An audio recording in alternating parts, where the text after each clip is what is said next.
English is spoken currently by 2 billion people in the world. This means that the anime dubbing market is going to be huge. But due to the US being one of the most populated countries in the Anglosphere, results in most anime being dubbed in American English. Here are a couple of examples. Well, I wanted to order the most expensive thing on the menu. Because you think when we bag this guy, we're gonna be rich? I had a feeling this evening might end up like this, so I used these grenades for a jockstrap. Would I know any of the movies he's made? The Razzie series. I've never heard of it. About time. I guess you screwed any chance you had of getting a job with this company. You're damn right I did, and that's about the last thing I wanted to screw. I think it's beginning. As you can hear, it's all done in American English, and even when an anime is set in England, they usually use American VAs that do an English accent, like in the dub of JoJo's Bizarre Adventures, but after part 2 they stopped bothering their voice actors doing English accents that didn't sound all that convincing in the first place. Your manners are dreadful. Forgive me, Father. The only anime dub I can think of that uses English voice actors in English accents would be the first 3 episodes of Urusei Yatsura that was broadcasted on BBC Choice. The dub and the translations were mostly done for fun, so it gives that anime abridged sort of vibe. What do you say, Tsuru? Will you save the planet and all mankind? Fuck off! And it's not really known which dubbing studio recorded this version of Urusei Yatsura, so having a dubbing studio that's located in the UK sounds unlikely, right? Manga Entertainment was founded in the United States in 1987 and was a subsidiary of Lionsgate. And then in 1991 Manga Entertainment UK was founded, but it was later turned into a subsidiary of the American company Funimation, and owned a dubbing studio Worldwide Sound. And Funimation gave them the opportunity to dub some of the more interesting anime of the 80s and 90s. Yamazaki! Ah! I admit it! I think about sex a lot! In fact, all the time! Yes, that's pretty obvious to us! Including quite some infamous ones like Violence Jack, Angel Cop, and Mad Bull 34. Which are all considered controversial and complete shit in their own special ways. Yes, 2 of the anime I showed you at the start of the video was from Manga Entertainment UK and was dubbed by them. In fact, the main character of Junk Boy and the Japanese American in Mad Bull was voiced by the same Canadian voice actor. And the guy that voices Mad Bull himself is a British voice actor, doing a really sick and goofy New Yorker accent.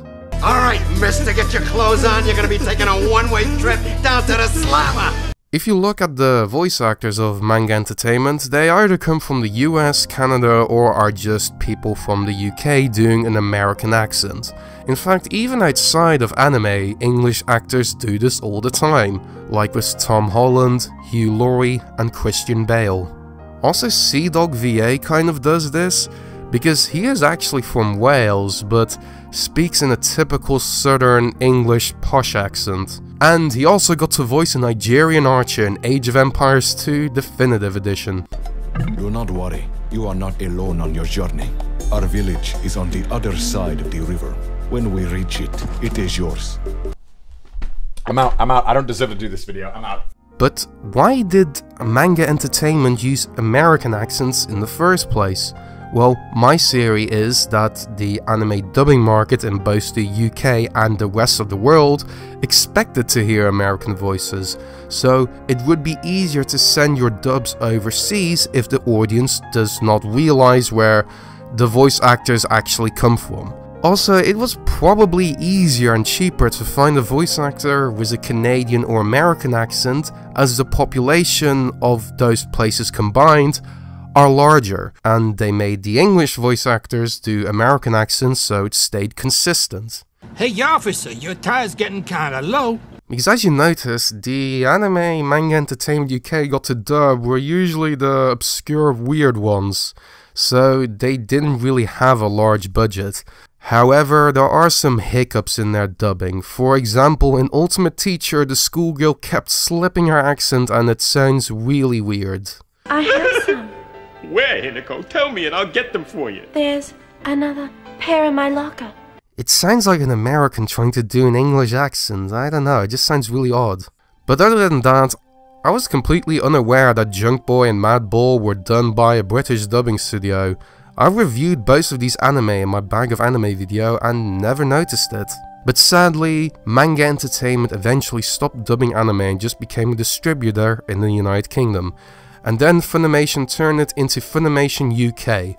But their legacy of weird anime dubs lives on. Great voice acting lines like, I put your pictures all over the wall because I could never spare a hand to turn the fanzine pages.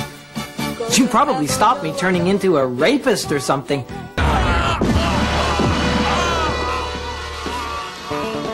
Shit, he's blown his head off. will be remembered forever. But despite them dubbing weird anime, it sure is a fun and hilarious experience watching some weird old rubbish. And the background of the studio is also interesting and tells you something about how English dubbed anime is marketed to people from all over the world.